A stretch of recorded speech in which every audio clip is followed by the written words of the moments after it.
That was a tribute to, what was her first name? Miss Allison Dixon, World War II, 108, Washingtonian veteran that passed away. The oldest living World War II veteran um, that passed away. And yesterday was the memorial of her life at what church? I thought it was I thought it was a Methodist church. No, I can't remember the name. But the very fact of the matter is that we are here to just because we had the opportunity to meet her this time last year. Yes. At the women's the opening of Ladies' Night. Ladies' Night, which featured the opening of the new women's clinic in Washington, D.C. Right. Yes, and she was there in good high spirits and just very polite and positive to all of us. Yes. You know? And it was nice to see.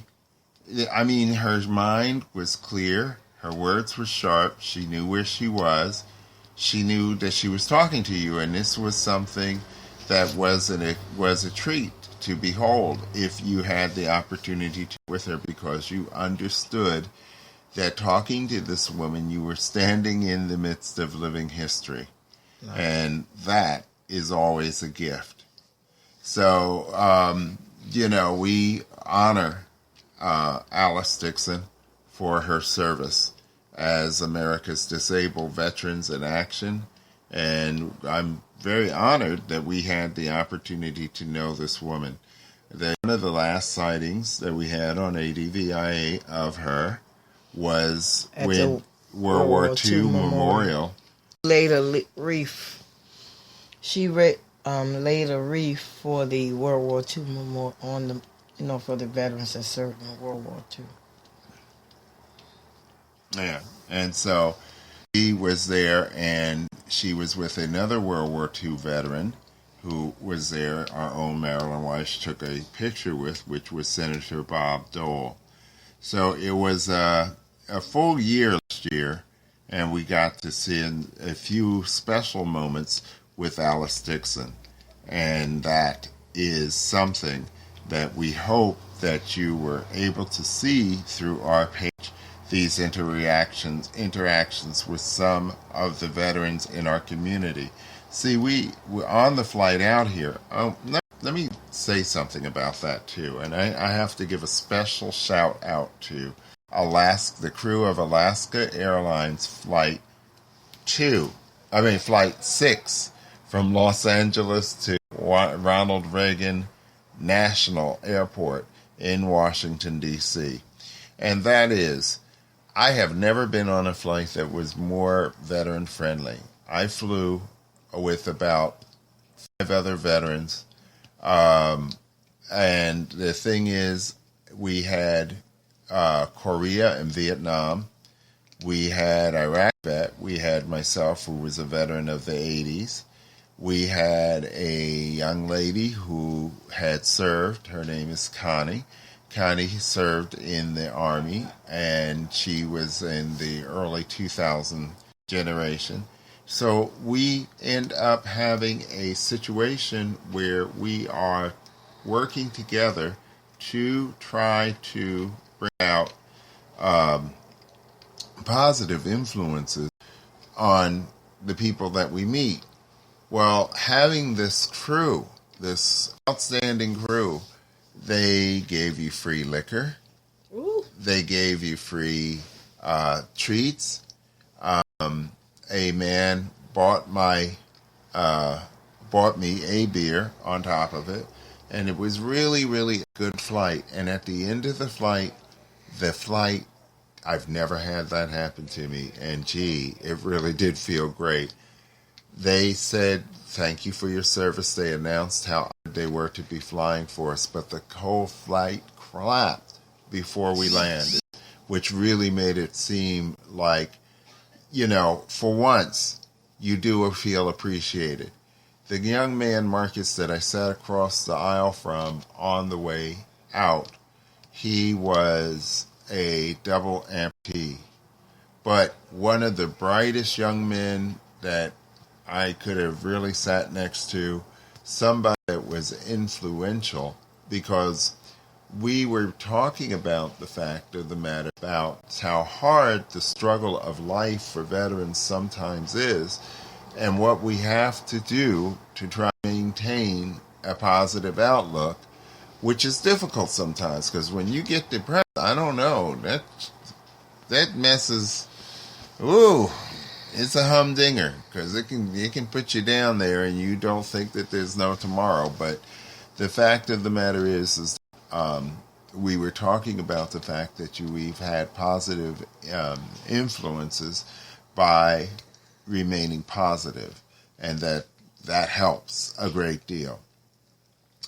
So I was very pleased to have flown with that Marine, two Armies people. I was Air Force, one Navy, and the young lady was Army. So, the Army was there, the Air Force was there, and the Navy was there, and the Marine was there. So we essentially had everybody but the Coast Guards on the flight. So I, again, want to say to Alaska Airlines, thank you very much. As Marilyn would say, thank you very large. So, but we are able to enjoy some of the thank you for your services when they have value. Oftentimes, there is no value for the thank you for your service, whether you are trying to obtain help for a utility bill or your rent, because we're going to be asking a lot of questions about this supportive family services, SSFB, Supportive Services, Family and Veterans, or something like that. But the fact is that this was something that was touted last year by the Veterans Affairs Committee, and it was touted as a adaptive loan, not an adaptive loan, but an adaptive grant designed to keep veterans who were at risk of losing their home or housing, who were having problems with utility companies or other financial needs. Because, see, sometimes when you're on the verge of homelessness, it also begins with problems with the utility bills, putting food on the table. You may be able to afford the rent, but you're having problems with maintaining the utilities of the household that are not included in the rent. And these things can add to the cost of living, which make it difficult. And there's not always help available for veterans when they're doing this type of stuff. And even though you may be looking in your area and you may hear that this grant is out there, you may have to go clear to before Man Egypt to find one place and go around the corner to East Haiti Street to try to find the other one. And they are on the opposite ends of town. Uh-oh. So the thing is that these things are not always readily available, and this is why we continually talk about it, because veterans are having problems. Now, California is ground zero for veterans homelessness, because we have the most veterans who are homeless there in Los Angeles.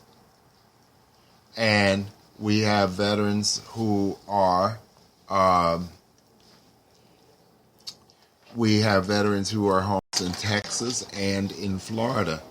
And these places that are warmer often have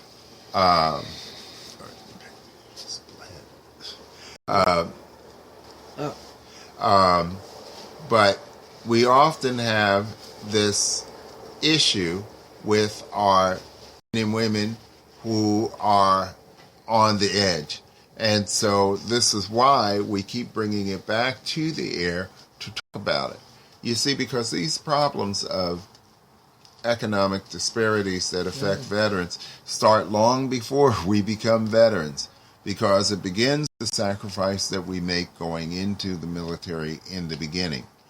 That sacrifice is something that we have to keep in mind.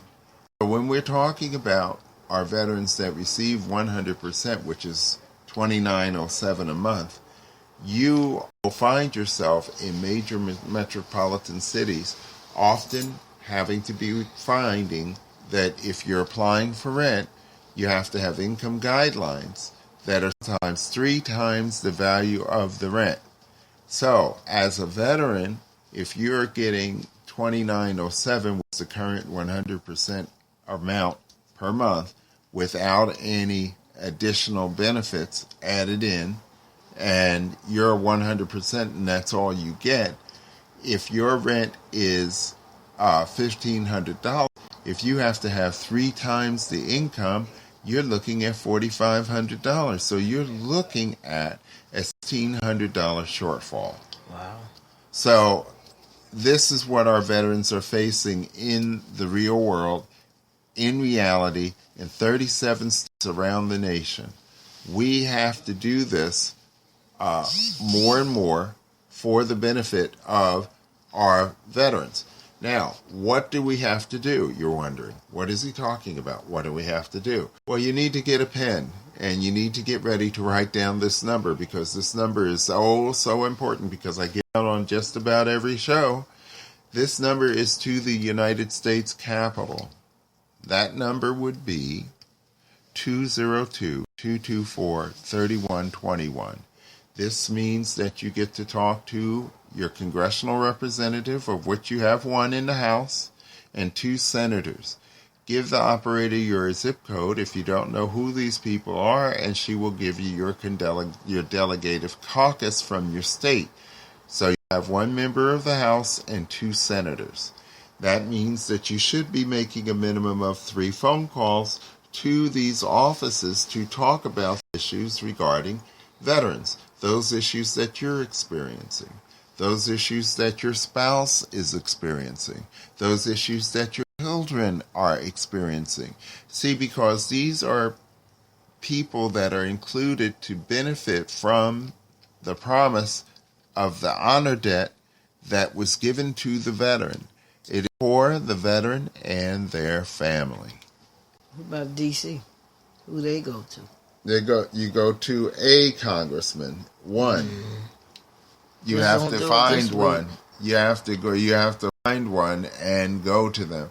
See, D.C. is an unusual situation, because the district itself often finds itself without representation.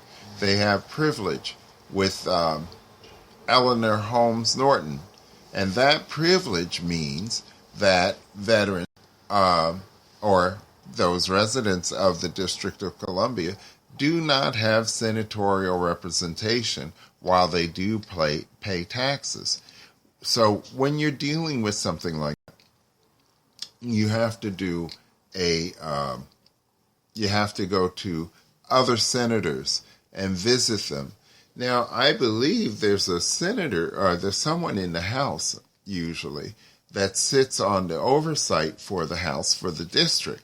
But that person isn't always the most friendly or the most accessible for the district constituents. I don't know who that person would be right now, but I will try to find that out as we're here in the District of Columbia. Well, for those of you that's the number, I'm going to give it out one more time. That is 202-224-3121. That is to the United States Capitol. As I said,